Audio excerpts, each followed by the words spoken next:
안녕하세요. 주식 초등학교 구독자 여러분, 오래간만에 또 뵙습니다. 광순의 복덕방 이광수입니다.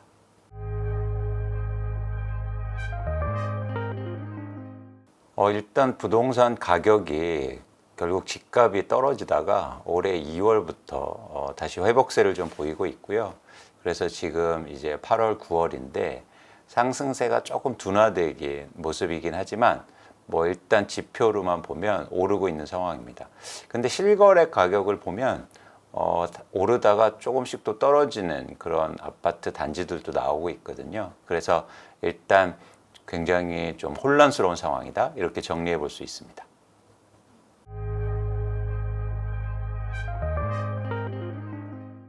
저희가 집값이 결국 중요하죠. 전망을 해야 되는데요. 현상하고 전망은 다른 얘기입니다. 뭐 예를 들어서 이런 거죠. 집값이 지금 오른다고 그래서 계속 오른다고 얘기하면 안 되죠. 반대로 집값이 떨어진다고 그래서 향후 계속 떨어질 거다라고 얘기하면 안 됩니다. 결국 현상보다도 지금 현재 상황이 왜 이런 상황이 일어나는지 그 원인을 파악해야 사실은 저희가 전망을 할 수 있는 거거든요. 그렇다면 저희가 좀 진지하게 고민을 해봐야 합니다. 왜 가격이 떨어지다가 다시 회복하고 있고 거래량도 증가했을까? 그 원인을 좀 아셔야 되는데요. 제가 보기에는 원인은 뭐냐면 가격이 떨어졌기 때문에 수요가 들어온 거예요. 그러다 보니까 다시 가격이 오르고 거래량도 증가한 거죠. 그러니까 가장 큰 원인은 뭐냐면 가격 하락이 원인이었다는 겁니다. 그렇다면 가격이 다시 오르면 어떻게 될까요? 그러면 다시 수요는 줄어들고 그리고 거래량은 감소할 가능성이 큰 거죠. 그런 차원에서 저는 지금의 시장 변화의 가장 큰 원인은 가격 하락이 있었다. 그런데 가격이 다시 오르면 수요는 다시 감소하고 그리고 시장이 다시 위축될 가능성이 크지 않을까, 그렇게 보고 있습니다. 부동산 수요는 굉장히 독특한 특성이 있는데 실제로 사용하는 사람들이 있고요. 하나는 투자 수요가 있죠. 그런데 이렇게 가격이 떨어졌을 때 들어오는 수요는, 특히 최근의 수요는 실수요자들이 많았어요. 이게 어디에서 증거가 있냐면 거래량이 증가하면서 가계대출이 같이 증가합니다. 그러니까 과거하고 좀 다른 모습인데요. 그러니까 무슨 얘기냐면 예를 들어서 내가 실제로 집을 쓰려는, 내가 사용하려고 사기 때문에 대출이 필요한 거죠. 대출이 가능해요. 근데 투자 목적으로 사는 사람들은 대출이 불가능합니다. 왜냐하면 전세를 끼고 살기 때문에. 그래서 투자하는 사람들이 시장에 막 들어올 때는 이상하게 거래량이 증가하는데도 대출이 증가하지 않아요. 그렇죠? 왜냐하면 대출이 안 되니까, 투자하는 사람들은.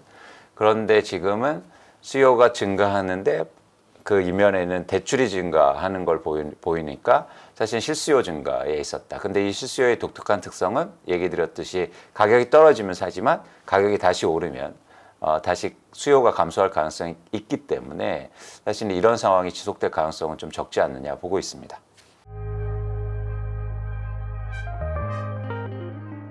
그렇죠. 정도의 차이는 있지만 최근에 근데 집값 하락을 폭을 보면 서울과 수도권이 가장 컸거든요. 그렇기 때문에 회복도 되게 빠른 거죠. 반대로 지방은 계속 떨어지고 있었지만 그 폭이 그렇게 크진 않았어요. 그러다 보니까 회복도 더딘 거죠. 그래서 그런 차이가 좀 있었습니다. 그러니까 예를 들어서 서울이 막 이렇게 집값이 왜 이렇게 많이 오르지? 다시 말씀드리지만 이유가 뭐였냐면 집값이 서울이 가장 많이 떨어졌기 때문이에요. 그렇기 때문에 수요도 그에 상응해서 사실 증가한 겁니다.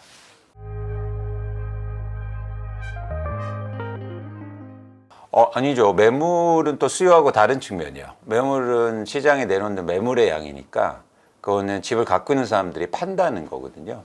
그래서 그거는 수요하고는 또 다른 가격을 결정하는 공급의 이야기입니다. 그렇기 때문에 그 말씀하신 것처럼 사실은 강남 3구의 매물이 증가한다는 건 강남 3구에 공급이 증가한다는 거거든요. 그래서 강남 3구의 공급이 왜 증가하냐면 강남 3구는 상대적으로 투자로 집을 보유하고 있는 분들이 많기 때문이에요. 그러다 보니까 사실 이렇게 가격이 오르면 또 팔고 이런 어떤 매물의 양 증감률이 좀 큰 거죠.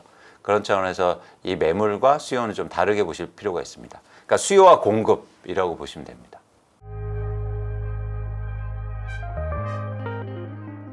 그게 뭐냐면 그거는 이제 제가 그냥 거기에 가서 뭐 하도 연도를 얘기해서 제가 그렇게 말씀드린 거고, 사실 연도를 제가 확실히 말씀드릴게요. 연도를 찍을 수는 없어요. 연도를 예측할 수는 없어요. 어떻게 예측합니까? 시장은 계속 다이나믹하게 변하는데, 그런 차원에서 변화를 계속 읽으셔야지, 뭐 2024년에 변동되니까 뭐 그 전까지 집 사지 말아야지. 예를 들어서 2025년도에 반등하니까 이건 사실 틀린 거다. 그러니까 그 원인에 대해서 좀 살펴볼 필요가 있는 거고, 그런 차원에서는 이렇게 수요와 공급을 보시면서 계속 유연하게 대처하셨으면 좋겠다. 뭐 제가 그렇게 얘기할 수도 있는데요. 그거는 답은 아니고 계속 변할 수 있다는 측면에서 말씀을 드립니다. 그래서 뭐 질문하면 그럼 언제 반등하느냐? 반등하는 시점은 정확해요. 뭐냐면 집값이 떨어지는데 거래량이 증가할 때입니다. 그때 이후로 집값은 바닥을 찍고 오를 거예요. 근데 지금처럼 가격도 오르면서 거래량이 증가할 때는 진짜 바닥이 아닐 가능성이 높거든요. 그래서 언제냐? 집값이 떨어지는데 거래량이 추세적으로 증가할 때, 그럴 때가 반드시 온다라고 보고 있습니다.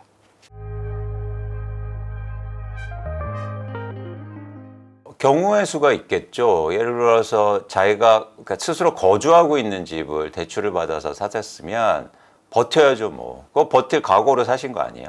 그래서 버티시는데, 중요한 건 뭐냐면, 이제 다른 부류는 내가 거주하지도 않을 집을 대출을 많이 이렇게 해서 산 집이 있단 말이죠. 투자 목적으로. 예를 들면, 부산에 사는데 서울의 아파트를 투자 목적으로 사놨단 말이에요. 대출을 엄청나게 받아서. 그리고 가격이 비쌀 때, 2021년도에.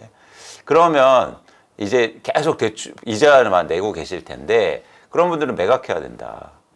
특히 이렇게 집값이 반등했을 때 매각을 해야 된다고 전 보고 있고요. 그건 뭐 선택의 문제여서 뭐 여러분들이 알아서 하세요. 근데 제가 조언하고 싶은 건 집을 가지고 있어서 과연 오를까? 의미 있게 그 이자 비용 내는 것만큼 단기에 그렇게 보이진 않습니다. 그래서 충분히 버틸 수 있다. 내가 5년, 6년, 뭐 7년 버틸 수 있다. 그러면 버티시는데 합리적인 선택이라면 이자 비용과 그리고 집값 상승률이 여러분들이 생각하시는 것처럼 그렇게 높지 않을 가능성이 높기 때문에, 왜냐하면 비싸게 샀기 때문에, 그렇기 때문에 여러분들이 의사결정을 좀 빨리 하시는 것도 좋습니다. 자기가 실패를 회복하는 건 뭐냐면 어쨌든 변화가 있어야 되잖아요. 그러니까 계속 유지하는 건 그 잘못된 선택을 복귀하는 방법은 아니에요. 그래서 잘못 선택했다고 생각하시면 과감한 결정도 필요하지 않느냐 생각하고 있습니다.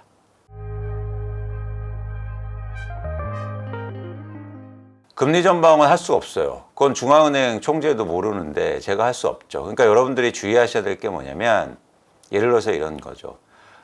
뭐 금리가 이제 높으니까 내릴 것 같아. 그래서 내가 집을 사야겠다. 이런 의사결정을 하지 마시라고요. 왜냐하면 그게 금리가 예측이 가능합니까?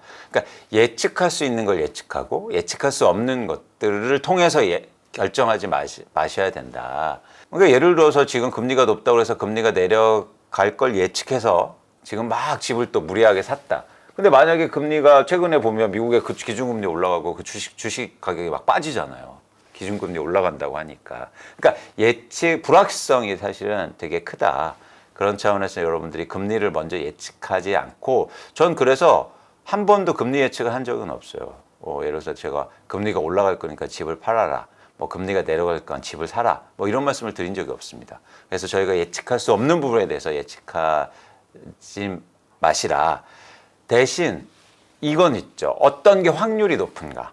예를 들어서 지금 금리가 수준이 뭐 한국의 기준금리가 3% 이상이고 이런 상황 속에서 금리가 빠르게 내려갈 수 있을까? 아니면 여기서 금리가 엄청나게 더 오를 수 있을까? 이 확률은 좀 낮잖아요. 그렇죠. 그래서 물가가 이렇게 높고 가계대출이 부담스러운 상황 속에서 금리를 막 내리기에도 힘들 거고, 그리고 중앙은행이 막 금리를 또 올리기에도 힘들 거란 말이죠. 그러면 이거는 배제하시라는 거죠. 이런 것들은 할 수 있죠. 그래서 확률적으로 어떤 게 더 확률이 높은가, 특히 매크로 거시경제를 예측할 때는 그게 부동산이든 뭐 주식이든 매크로한 이슈에 대해서 너무 예측하지 못할 거를 예측하지 마시라. 요즘 막 미국 연준 위원들 이름도 외우고 다니시더라고요. 근데 그럴 필요가 있습니까? 내 집 사는데? 네, 여러분들이 내가 알 수 있는 거, 그리고 뭐가 중요한지를 아셨으면 좋겠다라는 말씀을 드립니다.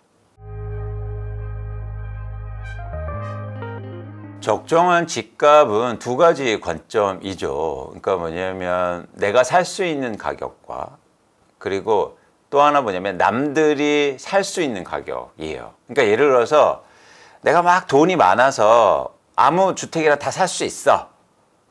그런다고 해서 그게 적정 가격이라고 볼 수 없는 거고, 나만 사는 게 아니라 남들도 살 수 있는 가격을 보셔야 돼요. 예를 들어서 한국에는 뭐 중산층이 살 수 있는 가격대를 적정 가격이라고 볼 수 있는데, 그런 차원에서는 지금의 한국의 집값은 적정 가격에서 넘어섰다. 이유는 뭐냐면 대부분 지금 집을 사기 위해서는 대출을 무리하게 일으켜야 된단 말이죠. 그렇기 때문에 최근에 가계대출도 폭발해서 증가하는 거죠. 그러니까 지금의 집값이 적정 가격에서 넘었다고 볼 수 있는 거예요. 그걸 저희가 뭐 여러 가지 지표들이 있지만 그걸 말씀드리고 싶지는 않고, 그런 분위기가 사실은 현상이 중요한 건데, 그런 차원에서 지금 한국의 집값이 상대적으로 적정 가격에서 벗어난 상황이 아닌가 보고 있습니다. 그리고 또 하나 뭐냐면, 그래서 충분히 살 수 있는 가격대라고 하면 가격이 오르면서도 거래량도 계속 증가해야 돼요. 근데 우리나라가 2020년부터 21년까지 가격은 상승하는데 거래량이 감소했단 말이죠. 그러니까 그때 가격은 적정 가격이 아니었던 거예요. 충분히 수요가 받쳐주지 않는 가격. 그래서 저는 뭐 적정 가격을 물어보신다면 수요가 충분히 받쳐주는 가격이라고 정의하고, 그런 차원에서 보면 지금 한국의 집값이 적정 가격에서는 좀 높은 수준이다라고 보고 있습니다. 무주택자는 집값이 떨어졌을 때 사야죠. 떨어졌을 때. 그래서 이거를 꼭 기억하시고, 집값이 여러분 이번에 경험하셨잖아요. 이게 계속 오르지 않고 떨어질 때가 있구나. 특히 이제는 뭐 30, 40대는 집값이 떨어지는 걸 경험하지 못하신 분들이 계실 수도 있어요. 근데 이번에 확실히 아셨죠. 집값이 떨어질 수도 있고, 그게 어디든. 최근에 강남이 제일 하락률이 컸거든요. 그러니까 그게 어디든 빠질 수 있다. 그렇다면 내 집 마련 언제 한다? 빠질 때 한다. 네, 빠질 때 한다. 그런 생각을 가지시면 좋겠고, 그럼 빠지냐? 빠진다. 그러면 그때 하시면 돼요. 근데 이제 두 가지가 필요한 거죠. 집값이 떨어지는데 과연 언제가 적정한, 말씀하신 것처럼 언제가 집값이 많이 빠진 거냐라는 게 이제 혼동스러운 건데, 그래서 자기의 예산과 이렇게 맞춰볼 필요가 있는 겁니다. 그러니까 무작정 계속 또 집값이 떨어지지 않거든요. 떨어지면 누군가 또 사는 사람이 있기 때문에, 그러니까 나의 뭐 예를 들어서 예산이라든가 내가 살고 싶은 집을, 거주해야 되는 집의 리스트를 만들어서 내가 예산과 이 집값이 딱 맞았을 때, 그때 내 집 마련하시면 돼요. 그런데 대부분 어떤 생각을 갖고 있냐면 집값이 떨어지면 그런 구체적인 계획들을 세워지지 않기 때문에 더 떨어지는 거 아니냐? 그래서 집을 못 사거나, 아니면 반대로 집값이 떨어질 때는 안 사고 지금처럼 오르니까 또 급한 마음에 대출을 막 일으켜서 삽니다. 그러니까 이러지 마시고 여러분들이 구체적인 계획을 세우셨으면 좋겠다. 사실 제가 뭐 시장 전망을 얘기하고 지수를 뭐 얘기할 수도 있고 그렇지만, 여러분들 시장을 사는 건 아니잖아요. 그렇죠? 아파트 한 채 사실 거 아닙니까? 그 좋아요. 그럼 두 채 산다고 해요. 그러면 그 대상이 있잖아요.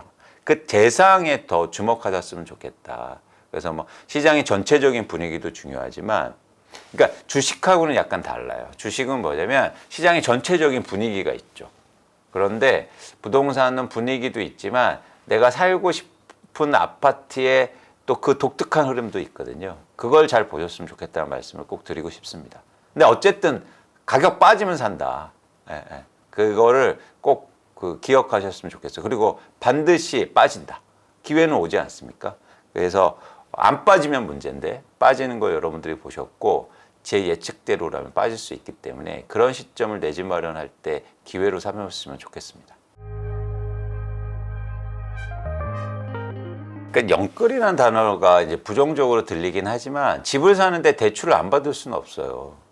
그리고 대출을 받을 때 적정한 대출이라는 건 사실은 솔직히 없습니다. 적정한 대출이 어디 있어요? 근데 뭐가 중요하냐면, 대출을 해서 비싼 집을 사기 때문에 문제예요. 가격이 오를 때. 그래서 영끌이라고 하는 거예요. 그러니까 영끌이라는 건 대출을 많이 받았다는 측면이 아니라, 대출을 받아서 엄청나게 높은 집값의 집을 샀으니까 문제인 겁니다. 그러니까 예를 들어서 여러분들이 대출을 받으시는 건 문제가 아니고, 가격이 떨어졌을 때 대출 받아서 사는 건 전혀 문제가 아니잖아요. 그럼 박수 쳐야죠. 잘하셨다고. 그런 차원에서는 여러분들이 결국엔 내가 가격을 얼마에 사느냐가 중요한 거지 내가 빚을 일으켜서 사는 게 맞는가? 이게 잘못된 건가? 이런 걱정은 안 하셔도 된다. 집값이 떨어졌을 때 내가 대출을 일으켜서 집을 산다. 이렇게 생각하시면 좋습니다. 그럼요. 특히 대출 관련된 정책은 효과가 굉장히 컸고 특히 특례보금자리론이라든지 아니면 50년 뭐 만기 이렇게 주담대 연장해 준 거 이런 것들은 시장에 변화에 큰 역할을 했다고 보고 있습니다. 그런데 최근에 가계대출 증가세가 너무 빠르니까 이 부분에 대해서 또 규모를 축소하고 대출 규제를 좀 강화하고 있는 상황이죠. 그런 차원에서 이런 정책이 지속되기는 좀 어렵다고 보고 있고 그렇게 되면 당연히 수요에도 영향을 미칠 것으로 보고 있습니다. 전 시장을 판단하는 사람으로서 정책의 어떤 옳다 그르다를 판단하지는 않아요. 그러니까 뭐냐면 그건 어떤 이념이나 개념이 들어가기 때문에 여러분도 경계해야 됩니다. 내가 이 정부를 좋아해. 그래서 이 정책은 좋아. 이렇게 판단하시면 안 된다는 거죠. 반대로 내가 이 정부 너무 싫어해. 그래서 부동산 정책은 뭐가 나오든 싫어. 이렇게 판단하시면 안 되고요. 정책은 어떻게 판단하는 거냐면 옳다 그르다가 아니고 이 정책이 시장에 영향을 미칠 수 있느냐 그리고 시장의 변화를 일으킬 수 있느냐는 차원에서 판단하시면 좋겠다. 집값이 떨어질 때 윤석열 정부의 정책은 일종의 집값을 받치기 위한 정책은 효과가 좀 있었다. 그래서 일종의 실수요자들한테 대출을 일으켜서 떨어진 집을 사게 하는 효과는 있었다고 보고 있고요. 근데 이 정책이라는 게 아까도 말씀드렸듯이 지속될 수 있느냐 저는 그 부분에 대해서는 회의적이에요. 어떻게 가계대출을 계속 일으켜서 집값을 받쳐주기는 힘들다는 거죠. 그런 차원에서는 정책의 한계점이 있어 보이고 이미 그 한계점을 노출시키고 있는 거죠. 그래서 이런 정책이 시장에 미치는 영향이 좀 제한적일 거라는 거고요. 또 정책을 보실 때 중요한 건 뭐냐면 시장에 지속적으로 영향을 미치는 정책이려면 계속 센 정책이 나와줘야 돼요. 그러니까 예를 들어서 대출 규제를 완화해줘서 집값이 올랐죠. 근데 더 오르기 위해서는 이거보다 센 정책이 나와준다고요. 근데 그러기에는 힘들다. 왜냐하면 집값이 다시 올라서 불안한 상황인데 여기서 다시 집값을 올리기 위한 정책이 나온다? 그런 걸 그렇게 예측하시는 분은 없으실 거 아니에요. 그러니까 확률적으로 낮다. 모르겠습니다. 정부가 이제 그런 정책이 나오면 뭐 또 시장의 변화가 일어날 수 있겠죠. 근데 제가 보기엔 지금 상황에서는 확률이 낮다. 그렇다면 계속 정책이 시장의 움직임을 일으키고 변화를 일으키기는 어렵지 않느냐. 그런데 흥미로운 지점은 모든 분들이 또 그런 예상을 하고 있다는 거죠. 그래. 이 정부는 집값을 받치기 위한 그리고 올리기 위한 정책을 계속 낼 거야. 그런데 혹시나 반대의 정책이 나온다면 모두 다 기대를 하고 있는데 그런 이제 반대의 효과가 커지는 거예요. 그래서 사실 정책 측면에서는 지금 불확실성이 좀 큰 거 아닌가 생각을 합니다. 아쉬운 건 뭐냐면 두 가지인데요. 첫 번째는 정책 발표의 이유가 뭔지 모르겠어요. 정책의 그 헤드라인은 뭐라고 나왔냐면 서민 주거 안정이다. 이렇게 하는데 서민 주거 안정을 위한 거다. 그러니까 이름은 되게 좋은데 내용으로 보면 서민 주거 안정을 위한 건가? 이런 부분에서 좀 질문이 있고 두 번째는 방향성은 뭐 제시하고 공급을 증가시키겠다 이런 방향성을 제시했는데 세부적인 내용이 이렇게 많지는 않아서 저희가 정책을 판단하기가 좀 어렵습니다. 그래서 좀 너무 두리뭉실한 정책이 아닌가라고 보고 있고, 근데 이 두 가지 문제점에다가 저희가 이제 고민해야 될 게 뭐냐면, 예를 들면 이거죠.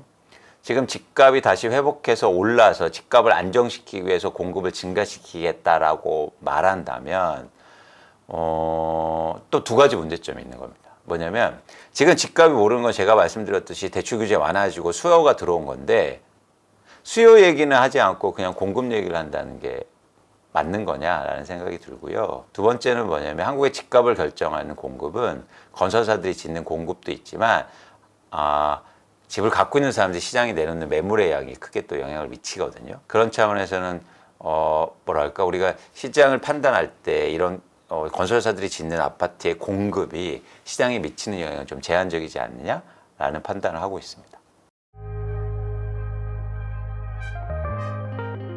아니 부동산 가격이 10분의 1로 빠지면 망하겠죠. 그런데 그럴 가능성은 현저히 낮다. 그러니까 정부가 개입을 안 해도.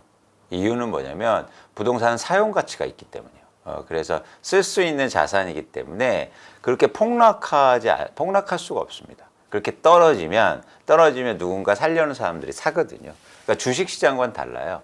주식이나 금융상품은 사용 가치가 없죠. 그렇죠. 여러분들이 예를 들어서 뭐 삼성전자 주식을 사셨는데 그거 쓰실 수 있습니까? 아니면 포스코 채권을 회사채를 사셨는데 그거 쓰실 수 있냐고요. 전부 다 투자로 산 거죠. 그렇기 때문에 그거는 폭락할 수 있어요.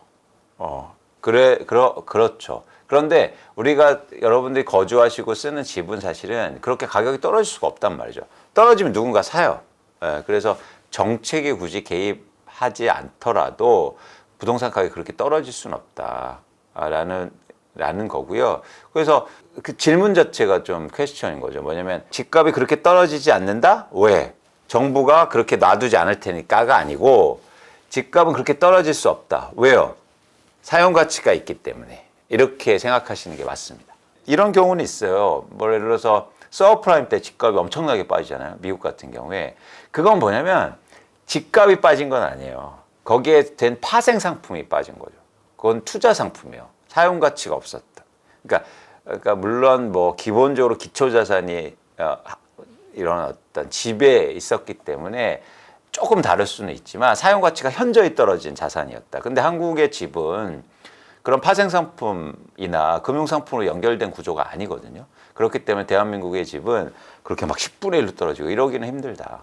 왜냐하면 말씀드렸듯이 사용 가치가 있기 때문에 라고 보고 있습니다. 전 장기 전망을 하지 않아요. 딱 3년과 5년 전망만 합니다. 장기에 어떤 일이 벌어질 줄 알고 저희가 장기 전망을 합니까?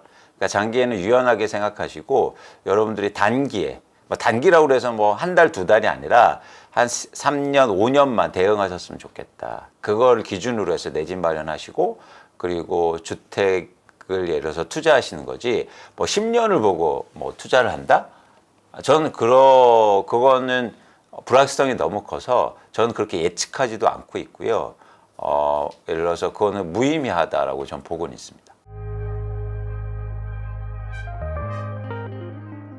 전세 사기가 계속되는 이유는 뭐 일종의 우리나라는 주택의 투자 구조나 투기 구조 자체가 전세를 끼고 사기 때문에 자기 자본이 없는 상태에서 집을 사니까 이런 문제가 발생하는 거고요. 좀 더 근원적으로 저는 어떤 문제가 있다고 보고 있냐면 저희가 정보가 너무 부족해요. 그러니까 이런 어떤 주택의 구조라든가 누가 갖고 있는가 이런 정보가 불투명한 거죠. 그러니까 정보의 비대치성이 되게 커요. 예를 들어서 집을 갖고 있는 사람들은 정보를 많이 갖고 있고 그죠? 자기가 집을 갖고 있으니까 그 집이 뭐 대출이라든가 자기 구조를 잘 알고 있잖아요. 근데 집이 없으시고 임차인들이나 이런 세입자분들은 정보가 잘 모르는 거죠. 이 집주인이 누군지, 이 사람들이 대출이 얼마 있는지 이런 정보의 비대칭성이 크다 보니까 사실 전세 사기의 문제가 커지는 거죠. 그래서 어쨌든 전세 사기의 문제를 해결하기 위해서는 이 정보의 비대칭성이 해결돼야 됩니다. 그래서 정부에서도 어떤 그런 뭐 임대인이라든가 아니면 집주인들의 정보를 공개하는 이런 어떤 절차들을 만들어내고 있는데 좀 한계가 있는 거죠. 그런 차원에서 여러분들이 전세 사기를 내가 당하지 않기 위한 그런 어떤 뭐랄까요 방법들이 필요합니다. 그래서 예를 들어서 이런 거죠. 뭐냐면 새로운 빌라라든가 새로운 집은 피하실 필요가 있어요. 그거는 검증이 안 된 거죠. 과거에 이렇게 계속 임대차 거래가 이루어지지 않았기 때문에 새로운 집, 지금 내가 처음 들어. 그러니까 이게 왜냐면 새 집이 좋다는 생각이기 때문에.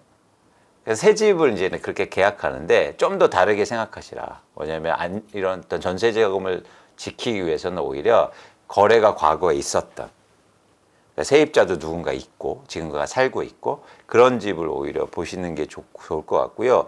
마찬가지 차원에서 뭐냐면 집주인도 새로운 집주인보다 오랫동안 집을 보유하고 계신 분이 좋습니다. 그렇잖아요. 그래서 내가 바로 뭐 이번에 산 다음에 전세를 내놓는 사람보다도 그 집을 예를 들어서 뭐 5년, 10년간 가지고 있어서 계속 임대를 통해서 이렇게 하신 분들이 오히려 안정성이 있는 거죠. 그래서 그런 약간 그런 것들을 고민을 좀 하시면 이 정보의 비대칭성을 줄일 수 있거든요. 그런 차원에서 여러분들이 전세 사기를 당하지 않으시는 그런 방법들을 좀 이렇게 고민하셨으면 좋겠다는 말씀 드립니다.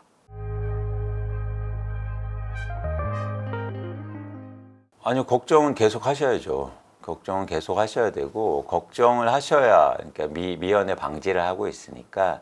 그러니까 우리가 일종의 이런 어떤 신뢰가 있었어요. 어떤 신뢰냐면, 내 전세금은 받을 수 있어. 이런 신뢰가 우리나라에서 오랫동안 유지가 됐거든요. 근데 그 신뢰의 바탕에는 뭐냐면, 전세 가격이 계속 올랐기 때문이에요. 그러니까 오르니까 내가 나간다고 그래도 누군가 올려서 전세금을 내니까 내 돈을 온전히 받을 수 있는 거죠. 그런데 여러분들이 아시다시피 전세금이 떨어질 수도 있다는 걸 본 거예요. 그러면 역전세라든가 깡통 전세가 그런 리스크가 이제 생기기 시작한 거죠. 그래서 여러분들이 항상 주의하셔야 된다. 나보다 새로 들어오는 임차인이 전세금을 낮춰서 들어오는 경우가 있을 수 있다. 이런 것들을 감안하셔서 무리하게 막 이렇게 전세금을 비싸게 하거나 아니면 위험한 임대인들하고 계약을 하시거나 이런 것들은 지양하셔야 된다고 보고 있습니다.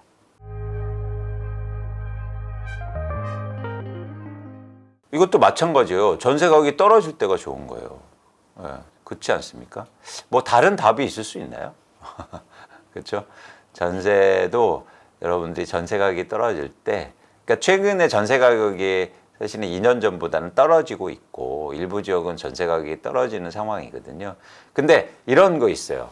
예를 들어서 전세 가격이 떨어지는 걸 너무 또 위험하게 생각해서 난 무조건 월세 살 거야. 그래서 월세 가격은 오르거든요. 근데 합리적인 선택이 필요한 겁니다. 뭐냐면 예를 들어서 내가 임대인을 신뢰가 높다면 그러면 전세 가격이 떨어질 때 전세 사는 게 월세 사는 것보다 훨씬 더 유리하시잖아요. 그래서 유연하게 생각하시고 그렇게 보완하시면 되거든요. 그런 차원에서는 전세도 떨어질 때 전세를 당연히 계약하시고 이렇게 전세를 한번 들어가시면 잘 나오지 못하는 경우가 있죠. 왜냐하면 이사 비용, 그러니까 일종의 마찰적 비용이 크기 때문에 생기는 건데 사실은 만약에 합리적으로도 그런 선택이 필요합니다. 예를 들어서 전세금을 막 1억, 2억 싸졌는데 이사 비용 한 200만 원, 300만 원 아끼려고 그냥 난 여기 살 거야 라고 하시면 안 된다는 거예요. 그러니까 여러분들이 좀 이사하시면서 집도 한번 청소하고 그런 기회로 삼으시면 좋잖아요.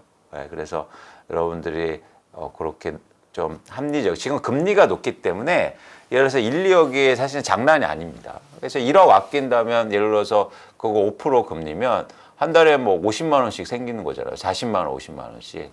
얼마나 큰 겁니까? 여러분들이 그렇게 변화의 두려움을 갖지 않으셨으면 좋겠다. 그래서 전세도 무조건 싼 걸로 가시라라는 말씀을 드립니다.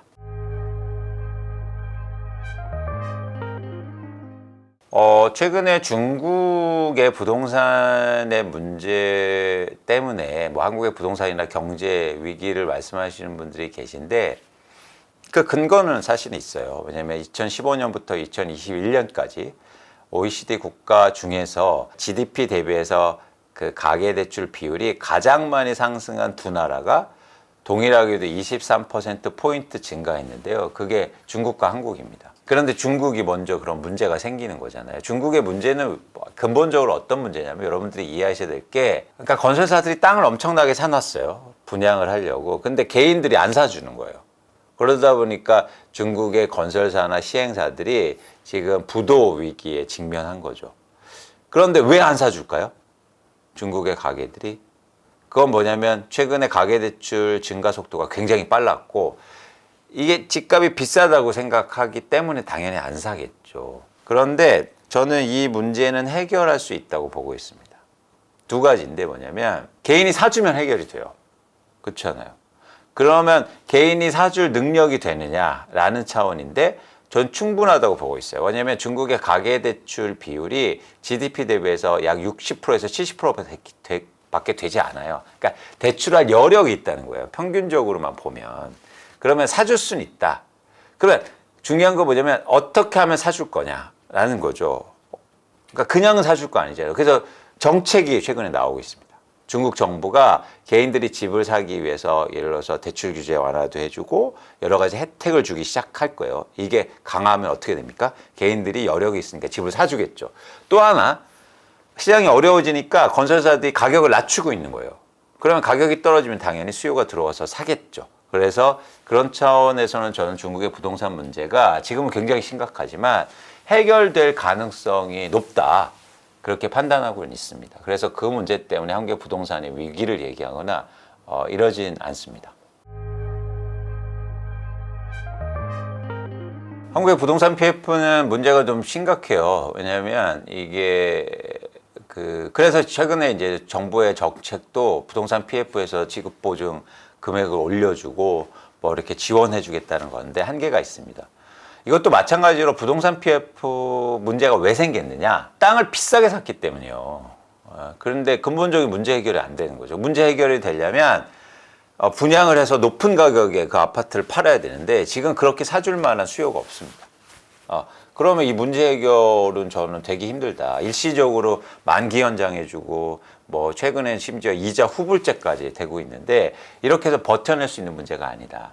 그래서 전 구조조정이 필요하다고 보고 있고 최근에 그래서 연체율이 오히려 증가하고 있거든요. 그러니까 그런 한계가 이제 노정되는 거죠.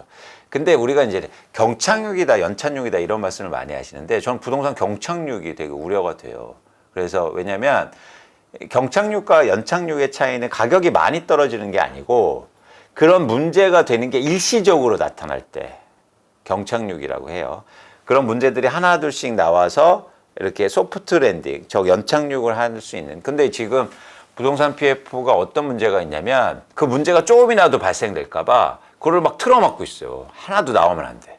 이러면 안 된다는 거죠. 안 된다는 측면에 당위가 들어간 게 아니고 시장 차원에서. 그래서 저는 부동산 PF 문제가 좀 커질 수 있다고 보고 있습니다. 근데 이게 부동산 PF가 커진다고 해서 집값이 뭐 폭락하느냐 이건 또 별개의 문제예요. 그걸 이제 연결선상에서 보시면 안 돼요. 그건 이제 건설사들의 문제고 역설적으로 이런 거죠. 그래서 건설사들이나 시행사들이 엄청나게 망해요. 그럼 어떻게 됩니까? 그러면 집을 또 안 짓게 된다는 거죠. 그러면 이게 또 다른 변화가 있기 때문에 저는 부동산 PF 문제가 뭐 집값 폭락과 연결된다고 그렇게 보지는 않고 있습니다. 불가능하죠. 왜냐하면 우리나라 주택 공급에서 80% 90%를 민간의 건설사들이 책임지고 있는데 시행사나 아니면 부동산 PF가 문제가 생기면 사실 공급을 할 수 없습니다. 그래서 그런 차원에서는 부동산 PF가 또 이런 어떤 주택을 짓는 그런 공급을 위축시킬 수 있습니다. 아니 그래서 구조조정이 필요한 거예요. 어떤 구조조정이냐면 그러니까 예를 들어서 내가 땅을 비싸게 주고 사서 사업 진행을 못 하잖아요. 그럼 예를 들어서 이 회사가 손해를 보고 땅을 팔아야 됩니다. 싸게요. 그러면 누군가 이 땅을 싸게 살 거 아니에요. 그러면 어떻게 됩니까? 공급을 할 거 아니에요. 어떻게 해요? 싸게요. 싸게 사니까 수요가 또 붙겠죠. 그러면 시장이 살아나는 거예요. 이게 시장을 통한 문제 해결이에요. 근데 팔지 말라고 하고 있으니까. 지켜줄게 하고 있으니까 이 과정이 지금 안 일어나고 있어요. 나중에 과정이 일어나겠죠. 뭐냐면 이게 어쩔 수 없이 쉽게 말해서 부도가 나면 이 자산을 다 팔 거 아닙니까? 그럼 땅을 엄청나게 싸게 누군가 살 거예요. 그러면서 그 땅에다가 다시 공급을 하겠죠. 그래서 과거에도 보면 민간 쪽에서 이런 과정이 일어나면 공급이 굉장히 빠르게 회복돼요. 그래서 이 구조조정이 반드시 필요하다. 오히려 구조조정을 안 하는 게 지금 주택 공급을 막고 있다는 거예요. 역설적으로. 그죠? 누군가는 그 땅을 사서 싸게 사면 공급을 한다는 거예요. 그래서 이들이 하기에 위해서 기다리니까 공급이 안 되는 거예요. 그래서 구조조정이 저는 반드시 필요하다고 보고 있습니다. 지금은 전체적으로는 전세가 좋습니다. 왜냐하면 전세 가격이 많이 떨어졌기 때문에 전세가 좋다고 보고 있고요. 그 다음에 월세가 상용에서 또 올랐기 때문에 수요가 많아져서 전체적으로는 그렇고, 근데 이제 개별적으로 한번 비교를 해보세요. 시중금리가 지금 금리가 올라와 있기 때문에 예를 들어서 내가 이렇게 거금을 들여서 전세 사는 게 맞는지, 월세 살면서 일부 금액을 뭐 예를 들어서 은행에 예치하거나 그렇게 해서 이자를 받아서 충당할 수 있으면 당연히 월세가 좋은 거고, 그래서 여러분들이 그건 합리적으로 선택을 하시면 좋겠다. 납니다. 이게 어려운 게요. 여러분들이 개별적으로 다 다르기 때문에 어렵거든요. 마치 이게 병원 같이 아프다고 왔는데 머리 아파서 왔는데 그러면 제가 이렇게 얘기 드려요. 약 드세요. 근데 머리 아픈 게 다 종류가 있잖아요. 그래서 이게 개별적으로 말씀드리긴 어려워요. 근데 그렇게 질문하신다면 지금은 전세가 좀 난 것 같다. 약 드시라. 뭐 이거 똑같은 거죠. 근데 다 다를 거 아닙니까? 아픈 부위가. 네, 그래서 그거는 여러분들이 잘 현명하게 선택하셨으면 좋겠습니다. 아니죠. 예를 들어서 전세가 매력이 돼서 전세 수요가 증가해서 월세 수요가 감소하면 당연히 월세는 하락하게 됩니다. 예, 그래서 이것도 수요 공급 논리거든요. 특히 임대차 시장은 공급보다도 수요의 변동이 좀 커요. 그러니까 공급은 일정량이 내가 월세를 하시는 분들은 막 월세 받다가 전세로 전환을 잘 안 시켜요. 그렇죠? 무슨 얘기인지 아시겠죠? 그래서 일단 임대차 시장에서 월세 공급과 전세 공급은 정해져 있어요. 근데 수요는 막 여기서 바꾸거든요. 월세 살다가 전세 살기도 하고 전세 살다가 월세 살기도 하고 그렇기 때문에 이 수요의 변화에 따라서 당연히 수요가 월세 살고 싶은 사람이 많으면 월세 가격도 올라갈 거고 반대로 전세 사는 사람들이 이제는 전세 가격이 싸졌다고 해서 전세로 많이 가면은 월세 가격 떨어지게 되겠죠. 그래서 근데 최근에 보면 월세 수요가 많았기 때문에 월세 가격이 올랐다 이렇게 보시면 됩니다. 월세 가격 지수가 나오니까요. 여러분들이 그거는 뭐 조사해서 뭐 지수를 판단하시면 될 것 같고, 근데 한국에서 월세를 이렇게 시장 차원에서 분석하기 좀 어려워요. 왜냐하면 반전세가 있기 때문이요. 그래서 순수하게 월세는 거의 없고 또 반전세를 통해서 월세 금액이 내리기도 하고 올라가기도 해서 어떤 특정하게 지표를 갖고 분석하기는 되게 어렵습니다. 그래서 이건 협상하면서 많이 바뀌거든요. 협상하면서 월세를 100만 원 내세요, 뭐 1000만 원에 100만 원 내세요 했는데 그 자리에서 제가 1500만 원에 80만 원 할 수 없을까? 이렇게 대부분 하시잖아요. 그래서 월세는 지수로 판단하기 아니라 시장을 판단하기 좀 어렵습니다. 그래서 개별로 여러분들이 그 아파트라든지 주택 뭐 이런 데들의 월세를 개별적으로 파악하시는 게 맞다. 그리고 월세는 협상이 가능하다. 그런 차원에서는 정확하게 지표를 말씀드리기 좀 어렵습니다. 전 여러분들이 구체적으로 계획을 세우셨으면 좋겠어요. 예를 들어서 두리뭉실하게 그냥 집값 빠지면 사야 되지 말고 여러분들이 사시는 아파트를 예를 들어서 10개 정도 리스트를 그러니까 목록을 작성하시고 그 아파트들의 거래량과 가격 추세를 계속 이렇게 파악하는 거죠. 계속 강조하지만 여러분들이 우리가 무주택자분들이 내 집 마련하실 때 시장을 사는 건 아니고 그 아파트를 사는 거기 때문에 그 아파트를 내가 어디에 사고 싶은지 이런 것들을 감안해서 선정을 하셨으면 좋겠다는 말씀을 드리고요. 대신 이 목록을 이렇게 정하실 때 다양성을 좀 가지셨으면 좋겠습니다. 그러니까 예를 들어서 10개 리스트를 했는데 같은 동네 10개예요. 그 의미가 있습니까? 없죠. 그게 어떤 차이점도 없잖아요. 다 비슷하게 움직일 거예요. 근데 예를 들면 경기도에 사시면 과천, 성남, 판교, 수원 이렇게 좀 다른 지역들을 폭넓게 보시면서 여러분들이 한번 고민하셨으면 좋겠다. 특히 무주택자분들 젊은 분들이 있으시기 때문에 거주를 생각보다는 이동할 수 있으시잖아요. 아이가 막 고등학생이에요. 그래서 막 입시예요. 그러면 어떻게 이사 갑니까? 근데 상대적으로 거주 이동의 자유가 좀 있으시기 때문에 폭넓게 대상을 넓게 보시고 그런 어떤 내가 살고 싶으시는 집의 목록을 만드시고 구체적이었으면 좋겠다. 그 아파트 가격이 떨어질 때 사시면 되는 거예요. 시장이 아니라. 그래서 여러분들이 구체적으로 좀 계획을 세우셨으면 좋겠고 제 전망에 따르면 이제 앞으로 집값이 다시 떨어지고 위축될 가능성이 있기 때문에 그러면 그 리스트 중에서 어떤 집이 많이 떨어지느냐 이걸 보시면서 매입하시면 좋겠다. 그리고 10개 중에서 반드시 뭐냐면 집값이 많이 떨어진 게 좋은 거예요. 그러니까 10개는 이제 선호가 똑같은 거죠. 10개를 여러분들이 지정하셨으니까 그 중에서 이제 뭘 고려해야 되느냐 집값이 많이 떨어진 거를 산다. 그러면 이런 거죠. 집값이 뭐가 많이 떨어질까요? 이걸 예측을 한다면 그 집 중에서 투자로 많이 보유한 집이 많이 떨어질 가능성이 높습니다. 그러니까 누군가 그 집을요, 투자 목적으로 많이 갖고 있는 거예요. 그 집은 시장이 어려울 때 가격 하락폭이 클 가능성이 높아요. 왜냐면 내 집에 거주하고 있는 사람들이 많으면 변동성이 적단 말이죠. 그죠? 내 집을 막 팔고 이러진 않잖아요. 그래서 그 10개 중에서 투자로 보유하고 있는 비율이 높은 집을 또 고려를 하시라.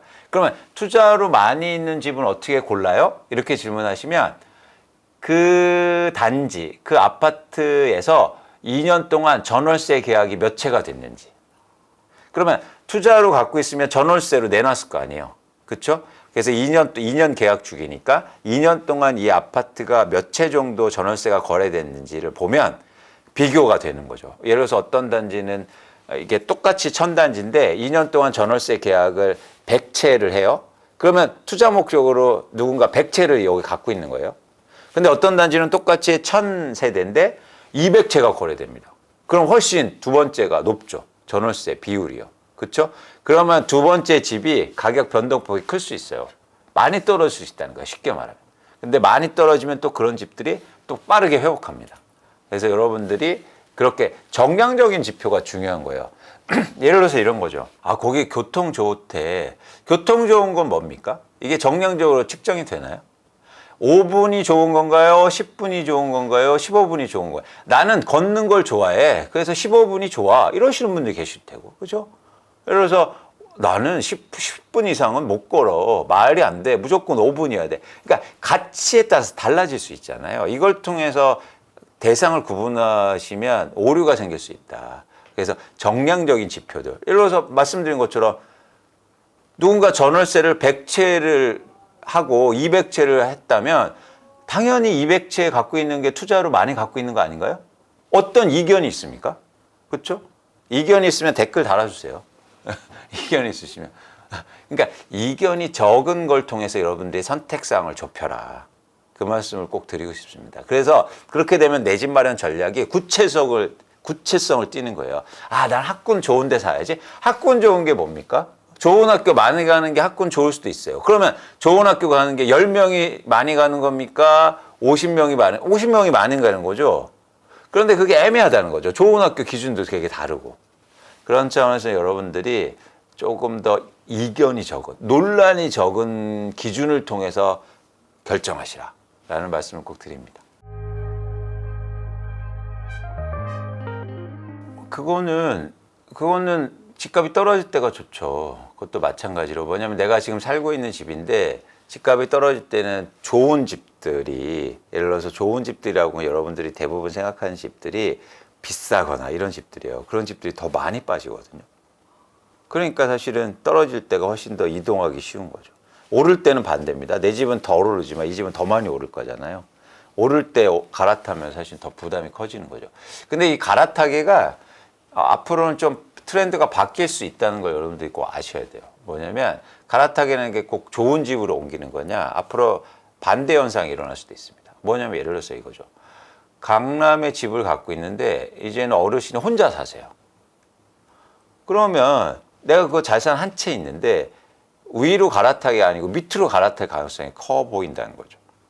그렇죠? 줄여서 생활비도 마련하고 노후 자금도 마련하는 그런 갈아타기가 많아질 가능성도 있습니다. 앞으로는. 그렇기 때문에 이 변화에 대해서 갈아타기는 무조건 좋은 집 가는 거야. 이게 아니라는 거예요. 고령화가 될수록 저는 그런 갈아타기에 대해서도 고민하실 필요가 있습니다. 네, 그래서 꼭 갈아타기가 좋은 집으로 남들이 선호하는 집으로 갈아타는 게 아니고 사실은 높은 데에서 낮은 데로 갈아타는 수요도 그런 어떤 수요도 많아질 수 있다. 그런 측면에서는 시장의 변화도 여러분들이 좀 고려를 하셨으면 좋겠다는 말씀 드립니다.